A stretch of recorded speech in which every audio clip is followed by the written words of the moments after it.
Cinema Telugu dub అనగానే ఇది actually NTR గారు డబ్బింగ్ చెప్తున్నారనే ఒక మాట బాగా వచ్చింది, స్ప్రెడ్ అయింది. కానీ చూస్తే వాయిస్ వేరే వాళ్ళది ఉంది. ఏంటి ఎవరు? ఏమో అయితే నేను పొద్దున్న చూసి షాక్ అయ్యాను. ఎందుకంటే మేము గమ్మున ఆయన అప్రోచ్ అవ్వడం కానీ because we know that he చాలా బిజీ ఉన్నారు ఆయన, ఫైటర్ షూటింగ్లో ఉన్నట్టు ఉన్నారు. అది ఎక్కడ మరి సోషల్ మీడియాలో ఎందుకు పెనట్రేట్ అయిందో తెలియదు. కొంతమంది మీకు ఈరోజు సోషల్ మీడియా తెలిసిందే, అసలు మా ఇద్దరు ప్రస్తావన కూడా లేకుండా వాళ్ళు వేసుకుని వెళ్ళిపోతూ ఉంటారు. ఎందుకంటే మాకున్న చాలా షార్ట్ టైం, ఈ షార్ట్ టైంలో ఏది బెస్ట్ చేయగలదో చూస్తున్నాం. కానీ గమ్మున పొరపాటును కూడా అట్లాంటిది మేము ఆయన అప్రోచ్ అవ్వడం కానీ అట్లాంటిది అసలు లేదా ఆయన ఇది చెప్పడం కానీ ఇది లేదు. అది ఎక్కడో సంథింగ్ రాంగ్ కమ్యూనికేషన్ అదంతా కూడా. వాసు గారు, ఈ సినిమా రిలీజ్ అవ్వగానే, హిందీ వర్షన్ రిలీజ్ అవ్వగానే చాలామంది తెలుగు వర్షన్ కోసం చాలా డిమాండ్ చేశారు సోషల్ మీడియాలో కానీ అంతా చాలా. బట్ ఇది మీరు తీసుకోవడమే, పిక్ చేసుకోవడం కొంచెం డిలే అయింది, లేట్గా వస్తున్నారు. సో ఇప్పటికే కొంతమంది చూసేశారు హిందీ వర్షన్, తెలుగు రాకపోయినా. సో లేట్ అయింది, ఎందుకు అంత అప్రోచ్ లేట్ అయింది అంటే ముందు నుంచి? అంటే వన్ థింగ్, నేను చూస్తాను కూడా ఒక 4-5 డేస్ లేట్ అయ్యాను. అపార్ట్ ఫ్రమ్ దట్ ఏంటంటే చేద్దాం అనుకున్న తర్వాత ఇదివరకు అంత ఈజీగా లేదు. ఇప్పుడు సెన్సార్ ప్రాసెస్ కానీ ఇవన్నీ కూడా, and at the same time క్వాలిటీతో ఇది చేయాలి డబ్బింగ్. అందుకని డబ్బింగ్ కూడా నియర్లీ డే అండ్ నైట్ కష్టపడుతున్నా కూడా still we are in a very tight situation. And second thing, కొంచెం నేను చూడటం లేట్ అయింది. లేదంటే ఫస్ట్ డే నేను చూస్తుంటే మాత్రం డెఫినెట్గా కొంచెం 1 వీక్ ఎర్లీగా తీసుకొద్ది. సో మీరు చూడడం లేట్ అయింది అంతే.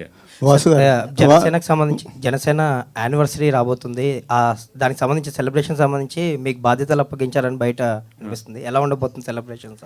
నాకు పబ్లిసిటీ అండ్ సోషల్ మీడియా బాధ్యతలు అప్పచెప్పారు ఆ పర్టికులర్ సభకు సంబంధించి.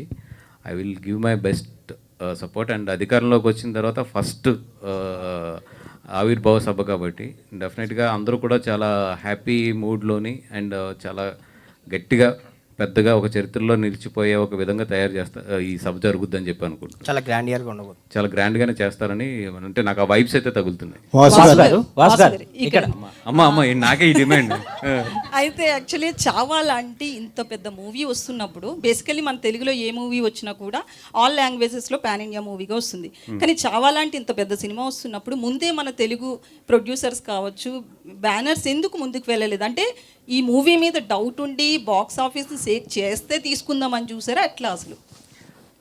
అంటే ఐ థింక్ ఇప్పుడు హిందీ నుంచి తెలుగు రావడం చాలా, హిందీ నుంచి సౌత్ లాంగ్వేజెస్ అంటే బాలీవుడ్ మూవీస్ మీద నమ్మకం లేదా అనే టాక్ కూడా నడుస్తుంది. అంటే వాళ్ళది ఎట్లా ఉంటుందంటే, హిందీ మూవీ అనేది ఐదర్ తమిళనాడు అవ్వచ్చు లేదా బెంగళూరు కానీ ఇక్కడ కానీ ఆల్రెడీ వాళ్ళకి ఆల్రెడీ పాన్ ఇండియన్ ఫిల్మే. వాళ్ళు ఒక సింగిల్ లాంగ్వేజ్లోనే వాళ్ళు ఇండియా అంతా కూడా జనరల్గా రిలీజ్ చేస్తారు. బట్ నేను ఈ సినిమా ఎస్పెషల్లీ తెలుగు తీసుకొస్తున్నప్పుడు నేను చెప్పింది ఏంటంటే, డెఫినెట్గా ఇప్పుడు మేము ఎట్లాగైతే హిందీకి తెలుగు సినిమాని తీసుకెళ్ళి ఒక క్వాలిటీతో డబ్బింగ్ చేస్తే ఎంత బాగా ఆడుతుందో, హిందీలో కూడా పొటెన్షియల్ ఉన్న సినిమాలు నిజంగా తెలుగుకి, అంటే వాళ్ళు ఎప్పుడు చేసే తప్పు ఏంటంటే డబ్బింగ్ చేయడంకి ఒక అథెంటిక్ ప్రొడ్యూసర్ ఇక్కడ ఉండి దాన్ని లాంచ్ చేస్తే, ఒక మంచి డిస్ట్రిబ్యూటర్స్ కానీ ఒక ప్రొడ్యూసర్ కానీ దాన్ని ఓన్ చేసుకుని కనుక సినిమాని లాంచ్ చేస్తే అది చాలా డిఫరెంట్, చాలా వేరేగా ఉంటుంది. హిందీ సినిమాలు కూడా ఇంతకుముందు డబ్బింగ్ అయ్యి వచ్చినాయి, కానీ ఇక్కడ దాన్ని అడాప్ట్ చేసుకుని ఇక్కడ దాన్ని లాంచ్ చేయడంలో ఫెయిల్ అయ్యారు చాలాసార్లు. సో అందుకని చెప్పి మొన్న అది నేను క్లియర్గా వాళ్ళకి ఎక్స్ప్లెయిన్ చేయడం కూడా జరిగింది అన్నమాట. లేదని మేము అడాప్ట్ చేసుకుని we will release it as our own film. And నిజంగా really thanks to the Maddock.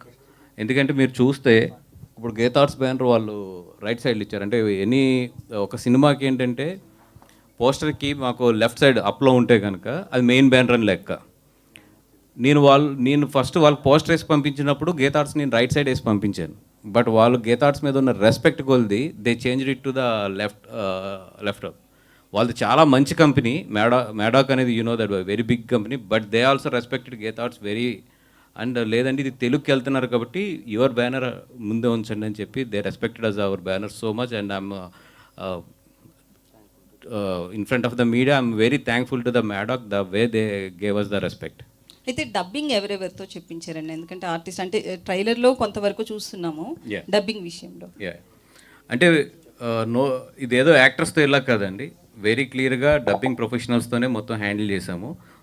ఇంకా జరుగుతుంది కాబట్టి ఐ థింక్ రేపు మొత్తం రిలీజ్ చేస్తాం ఎవరెవరు ఏ వాయిస్లు చెప్తున్నారు అనేది. వాసు గారు, యాక్చువల్గా అంటే ఇలాంటి సినిమాలు తీసినప్పుడు కొంచెం హిస్టారికల్ కానీ ఇలా వెళ్ళినప్పుడు ఈ సినిమాలు ఈ మధ్య అంటే ఇవి ప్రాపగండా ఫిలిమ్స్ అని బయట కొంచెం సూడో మేధావులు లాంటి వాళ్ళు క్రిటిసైజ్ చేయడం అనేది ఎక్కువ అవుతుంది. సో ఈ సినిమా కూడా మీద కొన్ని కాంట్రవర్సీ వచ్చు, అంటే ఫిక్షన్ ఎక్కువ పెట్టారు అది ఇది అని. అంటే అలాంటివి వచ్చినప్పుడు ఒక ప్రొడ్యూసర్గా మీరు ఎలా స్పందిస్తుంటారు? అంటే ఒక సినిమాని చాలా కష్టపడి తీస్తుంటాం కదా చాలామంది, అంటే నెక్స్ట్ జనరేషన్కి ఏదో చెప్పాలి ఈ సినిమా మీద అని చెప్తున్నప్పుడు. అంటే నేను నిజంగా ఈ సినిమా చూసినప్పుడు అయితే నేను సింబోజీ బుక్ నేను 1 year బ్యాక్ ఎప్పుడు చదివాను.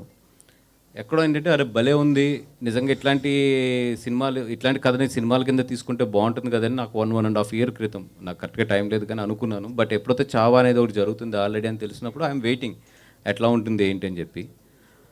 నేను సినిమా చూసినప్పుడు ఇది ఎంత ఫ్రిక్షన్ ఉంది, ఎంత ఒరిజినల్ ఉంది, అన్నిటికన్నా కూడా ఒక సినిమాగా మాత్రం చాలా మంచి సినిమా. అంటే ఒక టెక్నికల్ వాల్యూస్ కానీ ఒక స్క్రీన్ ప్లే వాల్యూస్లో కానీ చాలా చాలా మంచి సినిమా. సో నేను అపార్ట్ ఫ్రమ్ ద ఎక్కువ కాంట్రవర్సీ ఆర్ ఎక్కువ దీని మీద ఉన్న కామెంట్స్ అన్నిటికన్నా కూడా ఒక మంచి సినిమాని తెలుగు ప్రేక్షకుల ముందుకు తీసుకురావాలి, అక్కడ వరకు నేను ఆలోచించాను అంతే.